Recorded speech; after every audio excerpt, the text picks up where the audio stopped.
voulez savoir plus à propos de cette magnifique plante qui est l'oiseau du paradis, alors restez jusqu'à la fin de cette vidéo, ça tâche d'être très intéressant. Allez, c'est parti!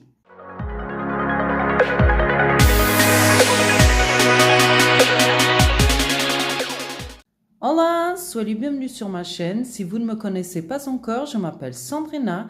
Et si vous êtes tombé ici par hasard, soyez le bienvenu aussi. Et profitez-en pour vous inscrire de suite sur ma chaîne. Comme ça, vous ne perdrez plus aucune nouvelle vidéo. Alors, dans la vidéo d'aujourd'hui, nous allons parler d'une plante qui est très connue des peintres et de beaucoup de personnes puisqu'elles rêvent d'en avoir ces magnifiques fleurs qui est l'oiseau du paradis. Donc son nom scientifique est Strelitzia, la plus connue, Nicolai. Bien évidemment qu'il y en a d'autres espèces, il n'y en a pas énormément d'espèces, ok, mais aujourd'hui je ne vais pas vous parler des autres espèces, je vais vous parler surtout de l'espèce la plus connue. Pourquoi je vous parle de cette plante, je vous fais ce portrait plante, parce que si vous me suivez déjà, je vous avais fait, il y a quelques semaines de ça, une petite vidéo où je vous montre une fin de soirée avec une Strelitzia complètement fleurie, magnifique.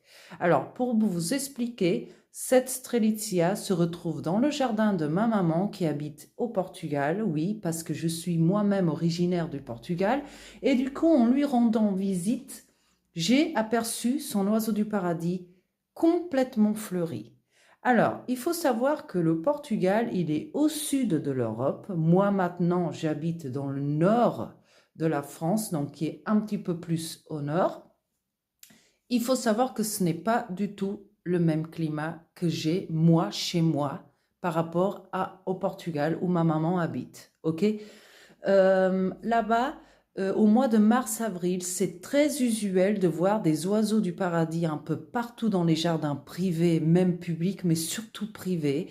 Beaucoup de Portugais en ont et c'est justement la période, le printemps, la période idéale pour les voir fleurir en merveille. Ok? Et j'ai voulu faire cette vidéo justement pour vous raconter un peu les petits secrets de cette plante, parce que je sais qu'il y en a énormément de personnes qui rêvent de la voir et surtout fleurie, mais ce n'est pas si simple. Et c'est justement de ça que je vais vous parler aujourd'hui. Alors, pour comprendre un petit peu comment cette plante, elle fleurit et pourquoi et dans quelles conditions elle fleurit, il faut savoir d'où elle vient. Cette plante, elle est originaire d'Afrique du Sud. Déjà, quand on se pose la question sur ses origines, on comprend très bien qu'en Afrique du Sud, le capital soleil est très élevé. Donc, le résultat est quoi? Pour que votre Strelitzia reginae fleurisse, elle a besoin de soleil. Ok? Ça, c'est la clé pour la réussite de cette plante. Ok? Mais il y a un nom, ce nom, comme je dirais. C'est qu'au fait, cette plante, elle se plaît dans la pleine terre. Ok? Comme vous pouvez voir dans les photos que je vous montre ici de la plante de ma maman, elle est en pleine terre, elle est dehors, à l'air libre. Et en Afrique, c'est pareil, elle pousse un peu partout, ok? Et elle pousse dans la pleine terre, parce que c'est comme ça qu'elle va lancer ses belles fleurs et qu'elle va lancer ses énormes racines, ok? Et elle va être dans une exposition qui doit être très chaude et humide, ok? Donc, au Portugal, dans le nord du Portugal, où ma maman habite, ok? L'exposition, elle est très ensoleillée et il fait chaud en été et les hivers ne sont pas rigoureux comme ici, par exemple, dans le nord de la France où il gèle, ok? S'il gèle, ce n'est jamais beaucoup au-dessus de zéro, ok? Donc, cette plante, déjà à la base, ne résiste pas au gel. Donc, si vous êtes comme moi, que vous habitez dans une région ou dans un pays où l'hiver, il est rigoureux, ne essayez même pas de la mettre dehors parce qu'elle va mourir de gel, ok? Elle ne résiste pas au gel. Pareil pour tout ce qui est vent frais et très fort, elle ne supporte pas ça, ok?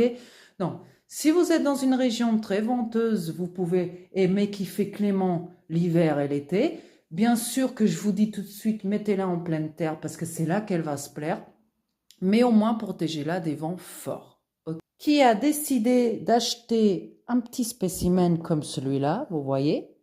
Donc celui-là, je l'ai trouvé au Lidl, ok? Au début, au fait, ça fait quelques années que je suis en France, je n'ai jamais voulu, parce que vu que je connais un peu, parce que j'avais l'habitude, je voyais toujours l'oiseau du paradis chez ma maman, chez mes parents, je me disais, bon, bah, je vais pas en avoir ici, ça sert à rien. Et ma maman m'a dit, oh, pourquoi pas, essaye, au moins tu auras des belles feuilles. Et c'est justement là qui vient le aïe aïe aïe, justement. Une strelitzia chez vous en pot ne fleurira pas tout de suite. Et quand je vous dis tout de suite, préparez bien vos oreilles, ce n'est pas dans les premières années, ni les deuxièmes, ni les troisièmes. Déjà, il faut savoir si elle va fleurir, parce qu'elle a besoin d'une exposition très très spécifique, ok? Beaucoup de chaleur et d'humidité, chose que nos intérieurs n'offrent pas comme si c'était carrément dehors. Et il faut savoir qu'en pot, une strelitzia aura énormément de mal à fleurir dans les premières années. Il faut compter entre 4-5 ans à 8 ans pour avoir la première floraison si elle est bien exposée. Ok? Donc, si vous voulez une strelitzia, que vous êtes comme moi dans un intérieur, je suis désolée de vous dire, mais il va falloir vous remettre en question.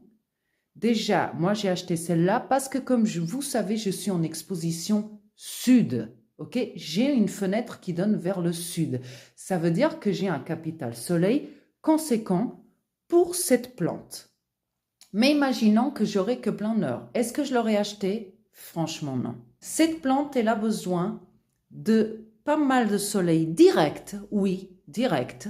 Cette histoire de dire, ah, ça va brûler le feuillage, c'est du gros pipeau, ok? Parce qu'en Afrique du Sud, cette plante, elle est en plein soleil, mes amis. Et c'est comme ça qu'elle fleurit. Donc, il faut arrêter de croire dans ces choses parce que cette plante, elle ne va pas brûler si vous l'installez tout de suite au plein sud. La mienne, elle est installée devant la fenêtre au plein sud, ok? Est-ce que j'espère la voir fleurir dans les premières 2 années qui viennent? Non, je sais très bien qu'elle ne va pas fleurir. Mais pourquoi pas profiter de ces feuilles élancées magnifiques. D'ailleurs, elle est très juvénile, vous ne vous rendrez pas compte, mais je vous laisse une image là, voilà, où vous voyez une belle plante dans un pot, ok? Elle est énorme, celle-là. Et comme vous pouvez voir, elle est très confondue avec le bananier. Parce que ces feuilles élancées ressemblent à celles du bananier. Mais attention, ce n'est pas du tout de la famille du bananier, ça n'a rien à voir. Donc, ce que je vous dis, c'est, si vous voulez avoir une strelitzia, c'est tout à fait possible, mais il faut de la chaleur, une exposition plein sud, ok, beaucoup de soleil, protégée du vent froid et des vents forts, ok, et elle a besoin d'une humidité. Donc, ce que je fais, c'est que je mets des billes d'argile au fond du pot. Donc, pas celui-là, bien évidemment, c'était pour vous montrer, mais une soucoupe assez large avec des billes d'argile, comme je vous ai déjà expliqué dans d'autres vidéos précédentes. Et par capillarité, là, l'eau, elle va augmenter et elle va envahir la plante d'humidité. Si vous n'avez pas d'humidificateur, c'est une idée qui ne coûte pas cher. Et oui, ça marche. Donc, ce qui est de la taille dans le pot, elle ne dépassera pas plus de 2 mètres. Ok, parce qu'elle est en pot. Quand vous êtes dans la nature, elle est beaucoup plus grande que ça. Elle va avoir des feuilles élancées énormes, ok, magnifiques. Et niveau maladie, il faut s'attendre en pot et à l'intérieur à avoir des cochenilles. Ok, ça arrive. De ce qui est du substrat, moi je me suis contentée d'un substrat qui est pour plantes d'intérieur vertes mélangées à la perlite. J'ai mis un petit peu de humus aussi. Faire attention à l'arrosage, pas trop. Et voilà, vous pouvez même espacer parce que de toute façon, ce sont des rhizomes, des sortes de petites bulbes, un peu comme dans la plante Zamioculcas. Donc, c'est un peu la même chose. Donc, il vaut mieux espacer les arrosages que de trop arroser et voir ces bulbes pourrir. OK? Donc, soyez pas découragés. Je ne vous fais pas cette vidéo pour vous décourager, mais juste pour vous raconter qu'ici, c'est vraiment une question de climat. OK?